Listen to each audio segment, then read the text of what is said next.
بسم اللہ الرحمن الرحیم۔ روزوں کے مسائل کا بیان چل رہا تھا۔ آج کا مسئلہ ہے کہ ایک آدمی سحری کھا کر کے سو گیا۔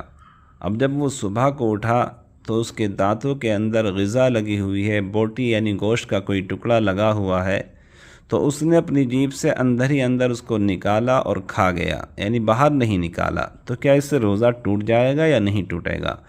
تو فقہا نے لکھا ہے کہ اگر وہ غذا چنے کی مقدار سے کم ہے تو روزہ نہیں ٹوٹے گا، اور اگر چنے کی مقدار سے زیادہ ہے تو اس سے پھر روزہ ٹوٹ جائے گا۔ ایک مسئلہ۔ دوسرا مسئلہ ہے کہ وہ اس غذا کو باہر نکال لیتا ہے، اور باہر نکالنے کے بعد پھر کھا رہا ہے، یعنی دانت سے ہاتھ سے نکالا باہر کو اور پھر اس کو دوبارہ کھا گیا۔ تو اب دونوں صورتوں میں روزہ ٹوٹ جائے گا، غذا چنے کی مقدار سے کم ہو یا زیادہ ہو، بہر صورت اس کا روزہ ٹوٹ جائے گا۔ ایک اور مسئلہ ہے کہ بہت سے لوگ وہمی ہوتے ہیں، خواہ مخواہ وہم کرتے رہتے ہیں۔ مثلا وضو کیا، کلی کی، بار بار تھوک رہا ہے۔ دیکھیے، اس کو اچھی طرح سمجھیے، کلی کرنے کے بعد جو تری منہ کے اندر رہ جاتی ہے، اگر کوئی آدمی اس تری کو تھوک کے ساتھ نگل جائے تو اس سے روزہ نہیں ٹوٹتا ہے، اس لیے وہم نہیں کرنا چاہیے۔ بہت سے لوگ وہمی ہوتے ہیں، استنجے میں وہم کرتے رہتے ہیں، بار بار استنجا کرتے ہیں، پانی ڈالتے ہیں، بار بار پریشان ہوتے ہیں۔ تو ہمیں شریعت نے اتنا مجبور نہیں کیا ہے، ہمیں جس چیز کا پابند بنایا گیا ہم اس کام کو کریں۔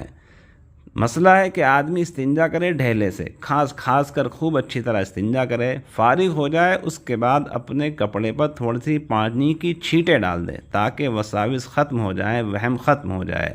تو اس لیے زیادہ وہم نہیں کرنا چاہیے۔ بہرحال ایک تیسرا مسئلہ ہے کہ بہت سے لوگ بڑے ہمت والے ہوتے ہیں، اعصاب کے بڑے مضبوط ہوتے ہیں، بیماری میں بھی روزہ نہیں چھوڑتے، کتنی ہی بیماری ان کو کیوں نہ ہو جائے، ورنہ ہم نے دیکھا ہے بڑے ہٹے کٹے لوگ خواہ مخواہ بلا وجہ روزہ چھوڑ دیتے ہیں۔ روزہ نہیں چھوڑنا چاہیے، بغیر کسی عذر کے بہت بڑا گناہ ہے۔ بہرحال ایک آدمی کڈنی کا بیمار ہے، ڈائلیسس ہوتی ہے، روزہ رکھ رکھا ہے، روزے کی حالت میں ڈائلیسس کرانی پڑ رہی ہے، تو یاد رکھیں کہ روزے کی حالت میں ڈائلیسس کرانے سے روزہ نہیں ٹوٹتا ہے۔ آج کا آخری مسئلہ، بلا قصد اور بلا اختیار مچھر کا اور مکھی کا پیٹ میں چلا جانا۔ ایک آدمی کھاس رہا تھا، جمائی لے رہا تھا، یا کسی اور وجہ سے اس کے منہ میں مکھی اور مچھر چلا گیا، پیٹ میں چلا گیا، تو کیا اس سے روزہ ٹوٹے گا؟ فقہا فرماتے ہیں کہ اگر بلا قصد بلا اختیار یہ حرکت ہوئی ہے تو پھر اس کا روزہ نہیں ٹوٹے گا۔ ہاں، اگر بالقصد اور بالارادہ اپنے ارادے سے اگر کوئی آدمی مکھی اور مچھر کھا رہا ہے تو اس سے روزہ ٹوٹ جائے گا۔